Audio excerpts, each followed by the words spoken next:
Hello and welcome to another Tales from the Gaming Table. Today we're going to be exploring Horrified Dungeons & Dragons by Ravensburger. It's a game for 1 to 5 players, ages 10 and up. And if you played Horrified before, the biggest difference here is you're going to have a D20 to actually emulate some of the moves, which gives you the feel of playing a Dungeons & Dragons game. So let's jump into it. Okay, let's start. There's a couple things you need to do to start. First, you need to choose your character. If you're playing by one person, you can play more if you want. I'm going to play one. But each person would choose their character. Would have the cleric, the wizard, the fighter, the bard, and the rogue. I've chosen to play with the rogue. His starting location is the sword and the sextant. And he has a bunch of different abilities here, which we'll read real quick. If I roll a 1 on the d20, no effect. A 2 to 8, I can share items with any friends, any heroes.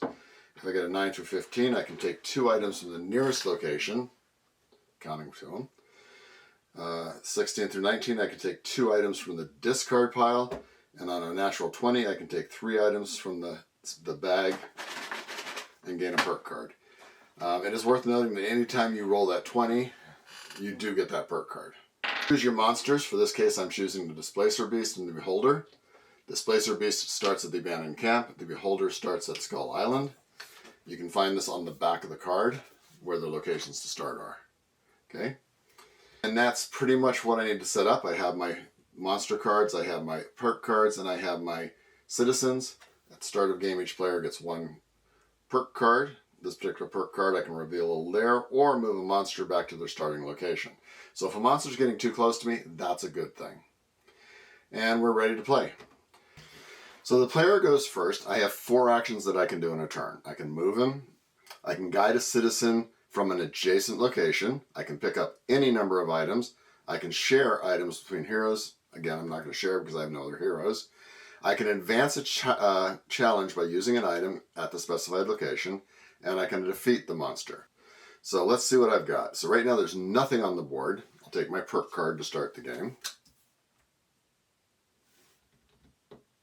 I might as well just roll because there's nothing else to do in the first time. And with my rogue, special action, roll the d20. On here, special item action is one of the things I can do. I can roll special action 4 times if I want. And because there's nothing else on the board, that's what I'm going to do. First roll is a 5.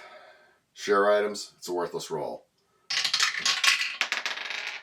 4. Share items, worthless roll. That is a 9, so I can take 2 items from the nearest location, again a worthless roll. And a 10.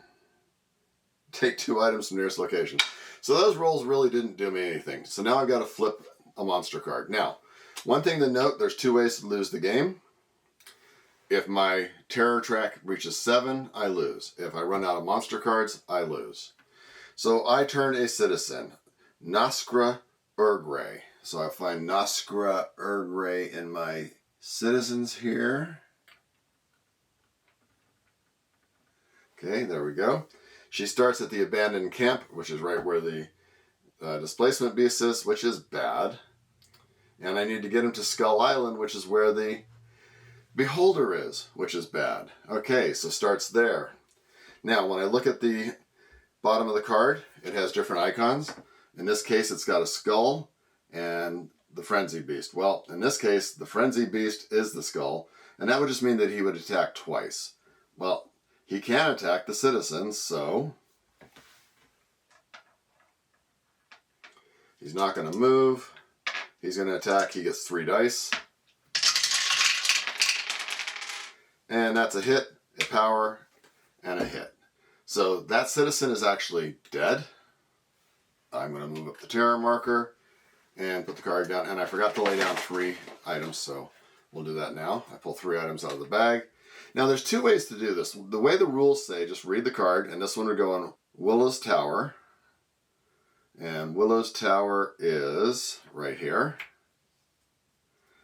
And this one goes to Calarash's Chambers, here, Calabash's Chambers. And then the last one goes to House of Wonder. And the House of Wonder is right here. In reading some of the reviews on this, one suggestion to make the game a little bit more challenging or harder is not to put them at set locations, but to roll 20 dice and put it on the location. So for example, if I rolled that and I got a 13, I would find location 13 on the board, which in this case happens to be Calabash's chamber, and put the item there. Kind of a little more randomness to where things going instead of just following it. And as you know, every location has a number on it that corresponds to the dice, as I said. So you can play it either way, play it by the rules, or use the house rule, roll the dice to place the items. All right, so that's it. I lost a citizen. Horror went up. Not a good thing. But now there's items on the board, and I can decide what I want to do. So I can go 1, 2, 3, 4, land there, or let's do my powers again.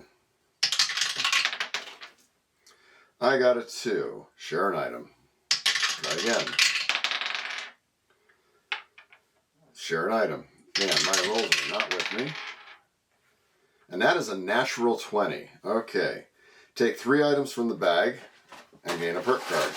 So that was actually a worthwhile roll. So 1, 2, 3. So I got myself a Morning Star. I got myself a Great Sword and a Lantern. So 2 reds and 1 yellows, and I get a perk card.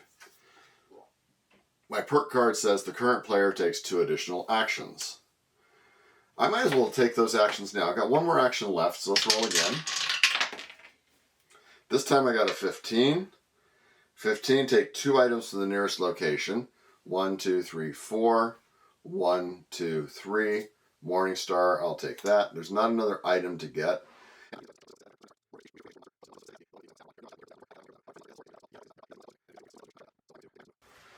Alright, so what to do? Well, in order to advance and kill tentacles, I have to be in the room with them.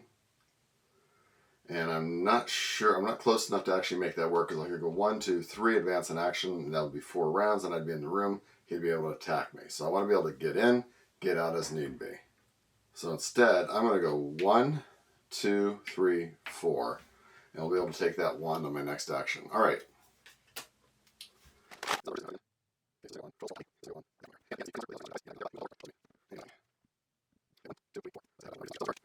Okay, this time it's the staff. There's nobody with the staff. He would be able to attack because he's the frenzy monster. He moves 1, and he is with me. And now he gets to roll 2 to attack, so no matter what I did, he still attacks. And he gets 2 hits. Now, to offset hits, I'm going to actually just get rid of 2 items. In this case, 2 red items. They come over here. That negates his attacks. Okay, so I've got the monster here now. And I'm thinking that I want to actually put some items on him. And it's 1 item per action. So I've got a 3 action here. Let's eliminate some 3s. I've got a Morning Star. That'd be a 2nd action. I put 1 item down that's 1 action. So I still have 3. 1, 2, 3.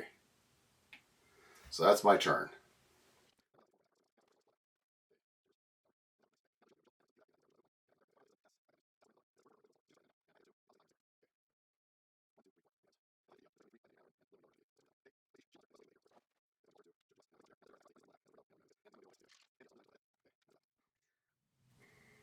Okay, I'm going to put 2 more items on them. I've got 2 4s here, which are not bad. And we're going to take out these last 2 bottom items.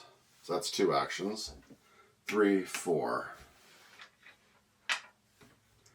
And that would be the end of my turn, unless I choose to do this. And I think at this point I am going to use that to actually go 1, 2 more, and get a little further away from both of them. Okay, monster's turn again. Just my luck. So the Beholder is now with me. Again, Frenzy does not attack. He can't move. He's going to roll 1 dice. And it's a hit.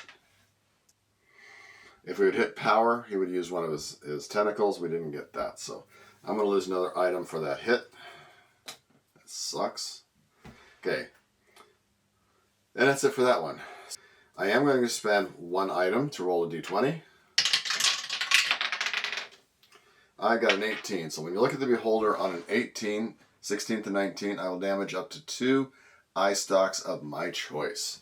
So I'm going to take 2 markers and I'm going to put it on eye stalks, and it doesn't matter because you have to defeat them all to win. So let's just take out those 2. Okay, so that's 1 action. 2, 3, 4.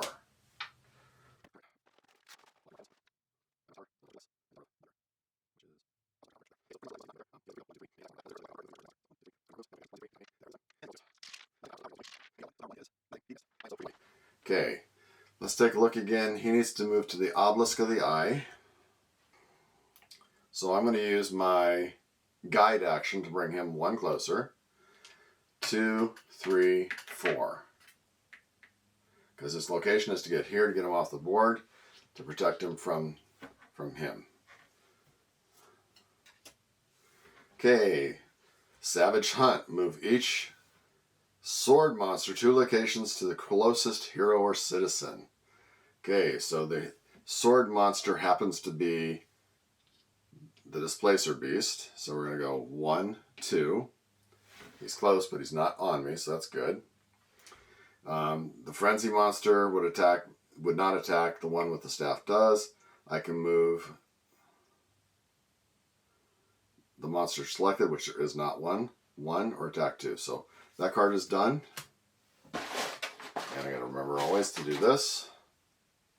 Troll Skull Manor, put him there. Okay. My turn. We're going to move 1. He has been rescued, so he is going to come over here to the rescue side, and I would get a perk card, and that's it. So, as rescued, you're going to move the citizen off the board, draw a perk card, which I did. Move any hero, monster, citizen up to 4 locations. This player gains a perk card if a citizen is in their safe location. I think we're going to play that one, actually. So 1, 2, 3, 4. Move him to 4 locations. So that perk card helped me out. Now, I need to get some items again. So let's go 1, 2, 3, 4. Yes, I could have picked up the spell book, but I'll get that next round. Okay, I have blue and yellow now, so we're good there. Now let's see what we're going to do for damage here. Place each monster at their starting location and move each citizen towards their safe spot. Well, we don't have any safe spots, so first things first, let's take our 2 tokens. Skull Island, Obelisk of the Eye. So he's going to move here, he's going to move back there. I have no citizens to move. Now we go to the bottom of the card. The Frenzy Beast and the Beholder are both the monster of choice. He's going to move 1, and he can't attack, so that's done. All right.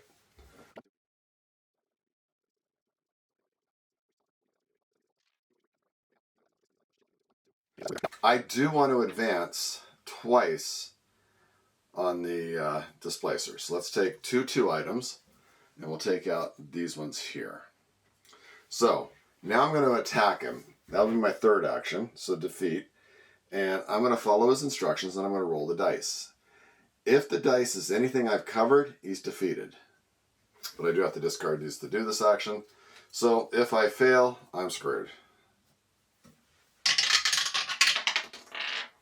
So 4. And 4 is actually covered because I got 11, 2, 14, 7, and 8. So the displacer has been defeated.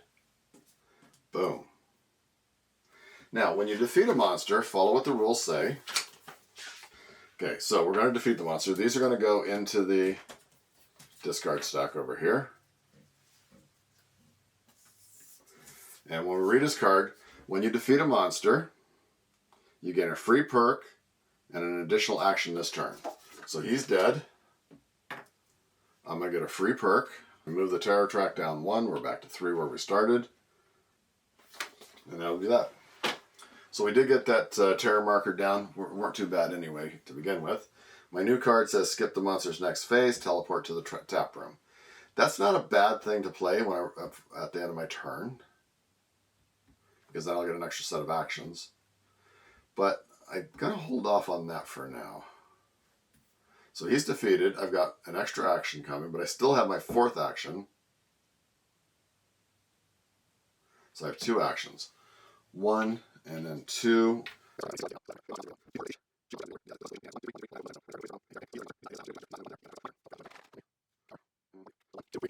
So I used the castle corkscrew to jump down to there, and that's it for my turns.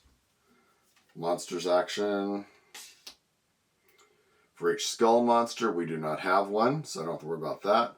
We do have a shield monster, so he's going to move 2, 1, 2. And he's not going to attack because he doesn't have a roll. And we put 2 items down for him. Abandoned Camp. Blackstaff Tower, which is up here. All right, so 1, 2, 3, 4. And then to end my turn, I'm going to use a perk. Because this perk is to skip the next monster phase. Any number of heroes may be placed at the Yawning Portal tap room. So I'm going to go right back to there. And that's where I'll end my turn. Well, not end my turn. Monster skipped, so it's my turn again. And now I've got 4 turns again.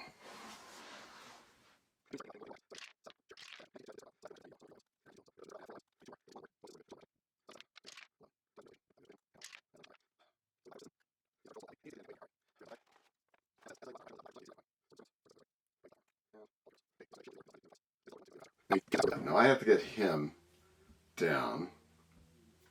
So 1, 2. I'm going to use the 3rd action to pull him over. And then my 4th action, we're going to corkscrew down to here, because then we use this teleporter to get there. Okay, I think we're good with that. That's 4 actions. We're going to pull in another Volothamp Gedum. He needs to get to the entry well, which is right here. And he starts over on Troll Skull Manor, right there. Okay, and it still has the symbol for the Beholder, and Beholder's frenzied. He gets to move 1. That's going to get him closest to me. He can't attack, so that's okay. Let's take the 3 out of my bag.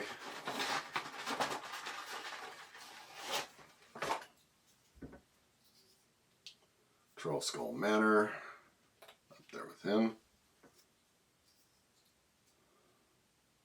Goblin Bazaar. And Abandoned Priory.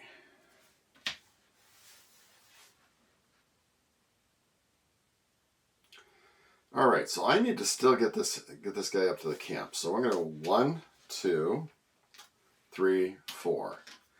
Puts me on the same spot as the Beholder. Ending on a teleport is not necessarily good because he can go from there to there. But we'll see. Hopefully I'll get a good card. City Watch. So my City Watch needs to get to the Blackstaff Tower, and he's starting in the tap room, right there. We're going to take 3 items.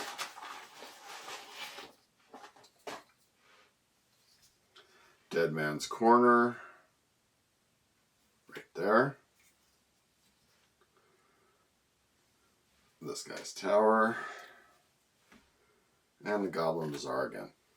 Alright, so unfortunately, he also allows him to move and attack twice because he's a frenzy guy. Well, he's going to move, and he's going to use the 2 dice. He's using a power and an attack hit, so that will defeat the hit. And we're going to roll the d20 for his power. That is a 13. Telekinetic Ray. So 13, look at my card here. All players with items must place 1 item in the Beholder's location. Okay. Now he gets a second roll. Both misses. I couldn't have got better than that. Alright. I lucked out. So, I'm going to use 1 action to take the item. And we're going to spend for the second the advanced item action. And I got an 11. So 11 allows me to choose another eye stock of my choice. So let's just take another eye stock down. So that's 2 actions. Third action, fourth action. Now, because he's at his location, he's going to actually escape over to here. And because he escaped, I got a perk. Add or subtract up to 4 from any player's dice cannot be used on a monster dice. All right, so a little bit better now.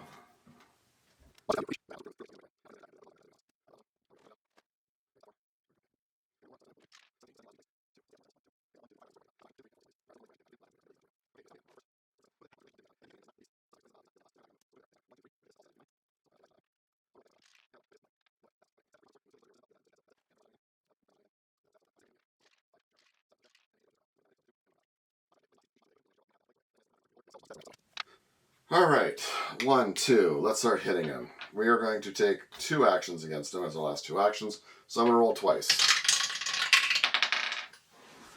13. I will place a single on them. We're going to put it there. And my second roll is a 15, which means I get another one. So his eyes are pretty much gone. There's only 3 eyes left. I'm going to go toe-to-toe with him at this point, I think. Blast, same card we just had. So nothing happens.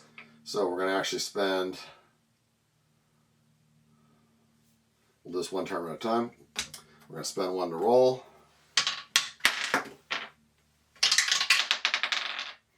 And 11. That's 1 item again. And we're going to put it there. Roll again.